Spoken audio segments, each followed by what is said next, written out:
The first reading that we have heard tonight, taken from the prophet Isaiah, is one of the most quoted passage in the Old Testament. And in fact, it's also one of my favorite. Even if a mother shall forget the baby in her womb, I will never forget you because you are mine. I have carved your name on the palm of my hands. Beautiful words. In the Gospel, we have heard also how John tells us, or how Jesus reminds us, that God is the source of life. And not only that, He has the power to raise people to life. In the same way, in the same manner, also the Son has life in itself, in Himself, and also He can raise the dead to life. Because what He sees the Father doing and what He hears from the Father, He does them Himself, because His food is to always do the will of the Father. And so what is the connection between the first reading and the Gospel?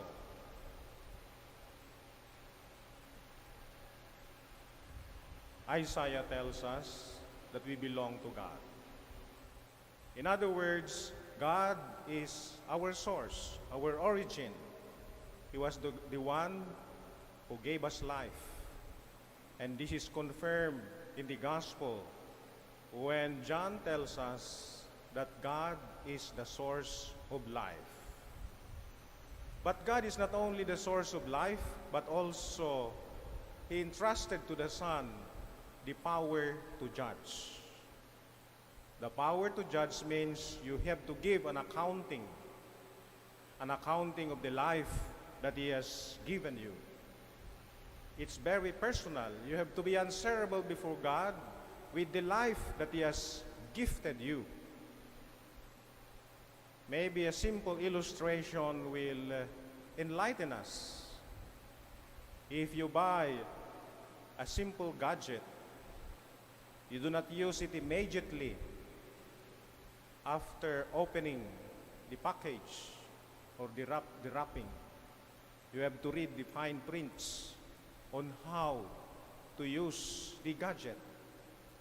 Much more, for example, if you are used to driving a stick shift car and you go behind the wheel of an automatic car, you need to familiarize yourself on how to drive an automatic car. There is a specific way. There is an instruction on how you do it properly from the one who made the car or the one who made the gadget. In the same way, in the same manner, all of us should give an accounting, an answerable for ourselves. We are answerable before God of what we have done with our lives when we come before Him. And Jesus has been entrusted with judging us because He came down from heaven. He is the way, the truth, and the life. No one can come to the Father except through Him. So in other words, Jesus has given us the blueprint on how to live our lives so that when we come before Him on judgment, then we can give a very good account of ourselves. The question is, what are the constants in our lives? When God sees us, God sees our best possibilities, not our worst. That's why Jesus was criticized because He dined with tax collectors and sinners. The scribes and the Pharisees said, "This man is collaborating or fraternizing with tax collectors and sinners, does he not know that he makes himself unclean with such people who are considered unworthy of God's love?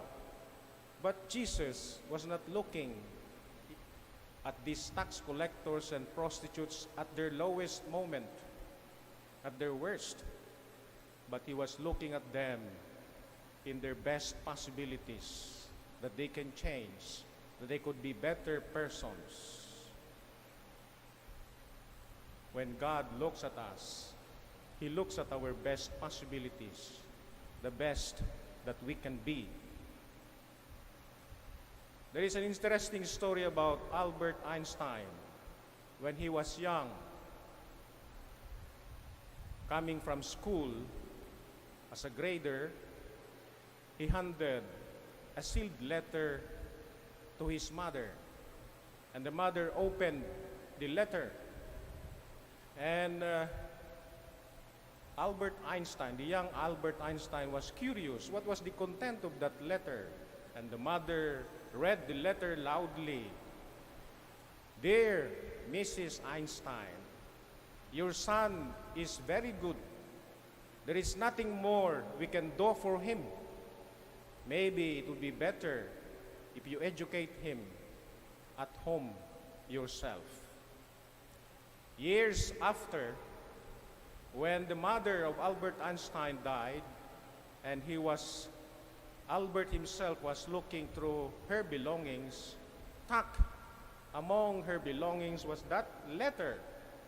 And curiously, he opened the letter and read, "Dear Mrs. Einstein, your son is a slow learner. There is nothing more we can do for him. Please educate him at home. There is nothing more we can do for him. He is a slow learner." But when the mother of Albert Einstein looked at him, he looked at him not a slow learner, but maybe one of the best scientists in the 20th century, the best that he could be. Why is it that we do not improve, or we cannot achieve the best that we could be? Because sometimes we are in what we call the comfort zone. Don't rock the boat. Kampante na. Kontento na. There are no more mountains to climb. No more challenges. Nokia used to be the #1 selling cell phone in the whole wide world. But it was overtaken by Samsung because the makers of Nokia failed to do updating, renewal, and innovation. They say that 80% of people, according to a research, do not want to change because they would rather stay and remain in their comfort zone. I have to confess that I gave a lot of thought whether I would leave Christ the King. But in the end, I said, what more can I do? After 28 years, I think I have reached my plateau. And besides, I'm not indispensable. There are more challenges to face, more mountains to climb. Try new things in order to grow. Secondly, we have this acquired or learned helplessness. I can't do it. I can't do it. The adventurer Miles Hilton Barber, on April 23, 2007, was able to fly halfway around the world Even though completely blind, he navigated a microlight plane from London to Australia with specially designed equipments, talking computer software. He had a sighted co-pilot named Storm Smith, flying 13 or covering 13,500 miles. At an early age, he wanted to be a pilot, but was rejected due to poor eyesight, a degenerative condition of retinitis pigmentosa. He was blind, so after 25 years, he realized his dream of becoming a pilot. When he became blind, he thought the worst had happened to him, but he was not discouraged, and he became a pilot, a blind pilot at that. And when he was asked what was his secret, he could climb mountains, he could skydive, and run marathon even though he is blind. And he said, the only handicap is when you think you can't do it. When you think you can't do it. The handicap is not physical, but mental. When you think you can't do it. Thirdly, sometimes we follow the line of least resistance, shortcut. We are afraid of failures, difficulties, and maybe rejection. Whenever a couple divorce in the U.S., they always have that standard reason, irreconcilable differences. Irreconcilable differences. Why work out, spend time and energy working a relationship, fixing a relationship, when it is easy to find another partner? Why study hard when you can cheat?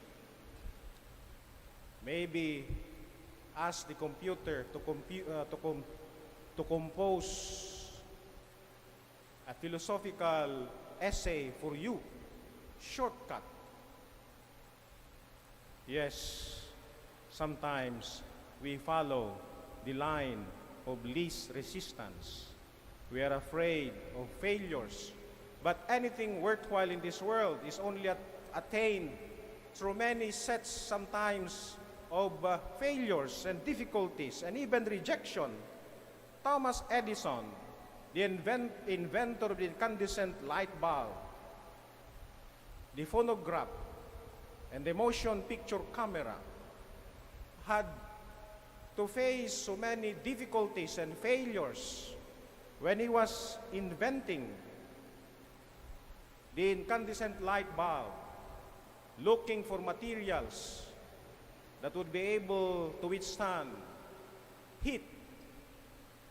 He went to many countries, and the pile of materials that did not work, he would throw them out of his window, and the pile reached up to the second floor. And he said, at least I know now which materials don't work, which are not effective. He was an optimist. God wants us to be optimists because the psalmist tells us, this is the day the Lord has made. Let us rejoice and be glad.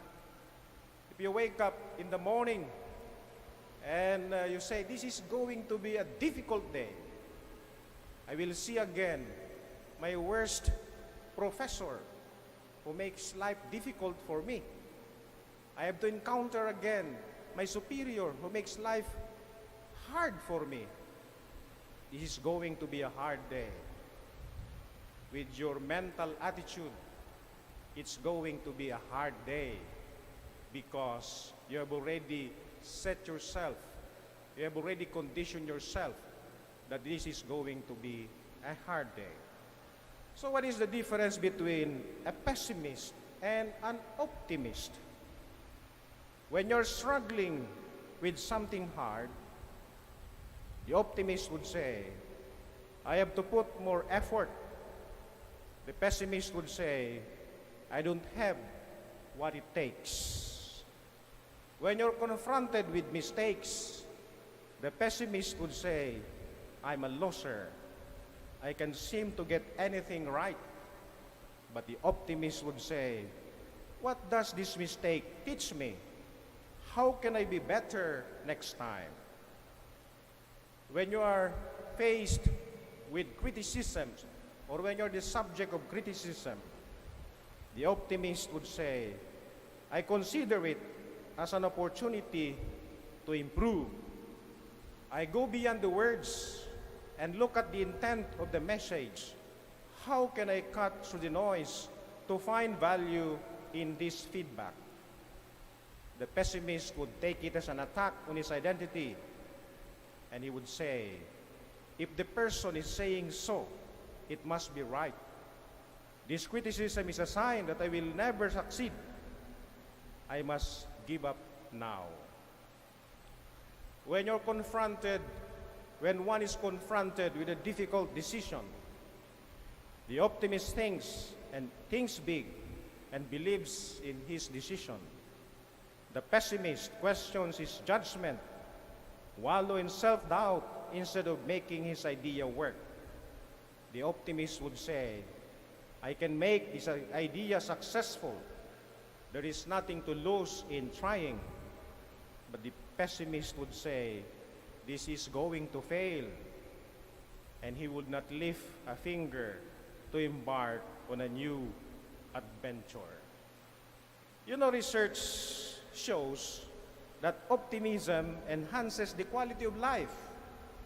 Optimists are more successful at work, have better relationships, better health, and enjoy better quality of life. Optimism helps you get past many difficulties and challenges by engaging in constructive actions instead of destructive and self-defeating behaviors. One realizes that not everything in life will go according to his plan. The optimist is better prepared to handle adversity when it strikes instead of feeling knocked down and collapse into mental distress and self-pity. So what do we make out of this? God surely wants us to be optimists, not pessimists, because He wants us to be the best that we can be according to His plan. Because when He looks at us, He looks at our best possibilities. And so, we should be optimists so that we would not worry about giving an account of our life before the sovereign and eternal judge in the end.